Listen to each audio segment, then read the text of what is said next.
Hello everyone, my name is Ashutosh Sahu and today we are going to learn about web components using the MDN docs.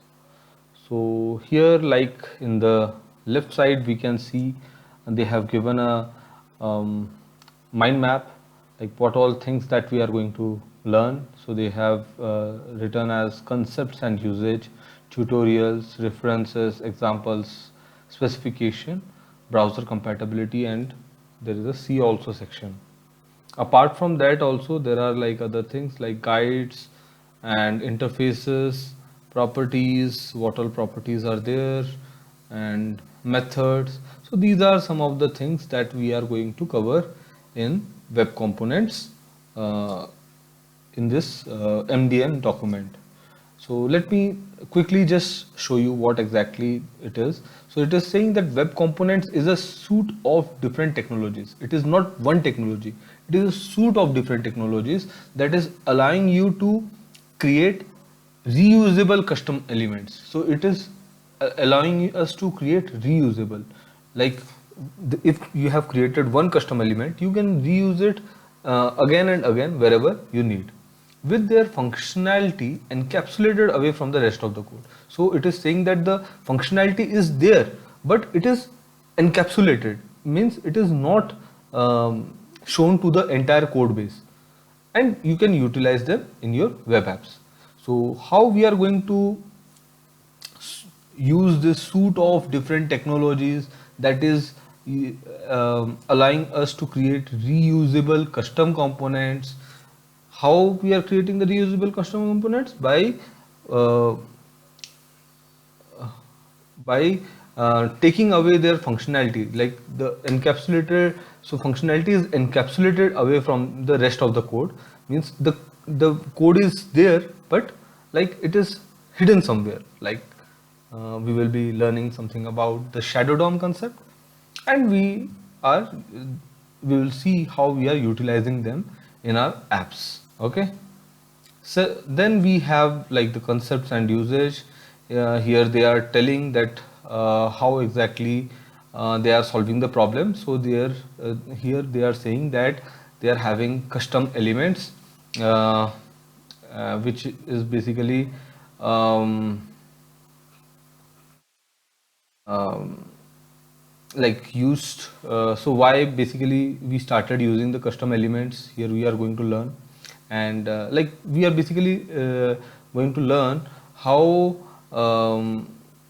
we were having some problems and how the custom elements is providing a solution to them. What custom elements are, how shadow DOM is helping us in creating optimized custom elements, then what are HTML templates. Then they are telling us how to implement the above concepts that we learned. So for that, like we will be using class.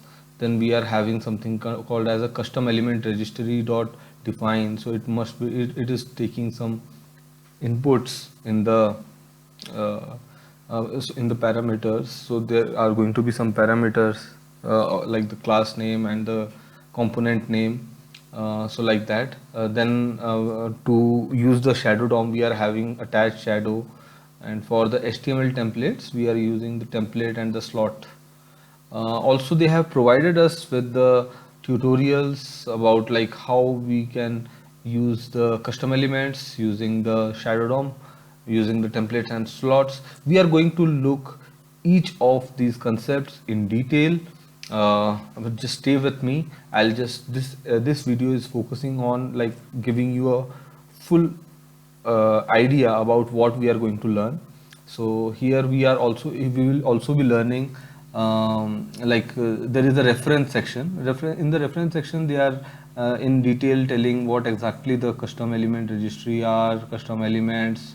Then there are some life cycle callbacks like connected callback, disconnected, adopted callback, and so we can see there are like 4 type of callbacks. We will be learning about them as well. So if I can tell you something, whenever the class gets executed, constructor gets called, then it checks And then we are having this connected callback. So connected callback is invoked when the custom element is first connected to the DOM. So that means whenever we want to make some changes to the DOM, those needs to be done in the connected callback. So like that, like other callbacks are also there, lifecycle hooks are also there.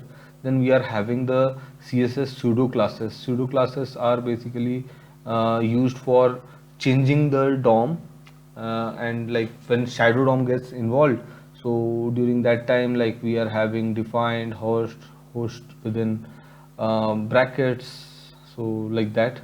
Also we have part and host context. Okay, then we are going to learn more in depth about the shadow DOM. So here, like we started with the reference. In the reference, we started with custom elements. Custom elements, we saw all these things. After which we also saw how to style these custom elements. Now we will be checking out the shadow DOM. So for shadow DOM, we are having something as shadow root, element extension, which is having element dot attach shadow that we used here in the basically the article where we were checking the concepts. There we saw we were using element dot attach shadow. So how exactly? So I think these links will basically give a detailed uh, detailed overview about how exactly these methods are working in background. Then we also have something called as element.shadow_root. So it says that the element.shadow_root property returns the shadow root attached to the specific element. Okay, so it returns the shadow root. So we will have to check what exactly it is. Then we are having the HTML templates. So templates and slots will be there. Is there anything else? Element dot. Then so they have also given in-depth um, understanding about the slots, like element dot assign slot, text dot assign slot, slotted for using the CSS pseudo class. Okay, so these are some of the things that we are going to learn. Then there are web examples as well. We are building up a number of examples in our web component example. Okay, so they are maintaining a GitHub repo. Maybe we will be also checking these. Then we had some specification, HTML standard, DOM standard, browser compatibility. So here it is saying that template is compatible in almost all the browsers that we use in day-to-day basis. And there is something called as a shadow root mode, which is not um, compatible with Firefox, Safari, and their Android devices as well. So we will check about all of these in the upcoming videos. So we were basically talking about the HTML dot elements dot template. So it was when we were talking about the template. Now we are actually getting the support for this all the things that we were reading in the modern browsers. So for example, here if you'll see, it is saying that API.shadowroot is having all the support from browsers, except this. It is saying that non-standard except poor cross browser support get selection. So we will have to dive deep into it. It is also telling us to see something. So it is saying open web components. It is having the guides and tools and libraries for developing web components. Then it is having something called as a data form JS. Also it is having fast is a Microsoft product. Then hybrids is there. I'm more interested in lit and stencil. So lit is basically Google's web development library, the core of which is a component based class designed to reduce boilerplate while providing reactive state. scoped styles, and declarative template system. So whatever we are going to learn about web components here, the lit element and the stencil.js are going to make our life much easier. So here for stencil.js, they are saying that it is a tool chain for building reusable, scalable design systems in web component. So basically they are going to make web components much easier. So in case you are not following with me, don't worry.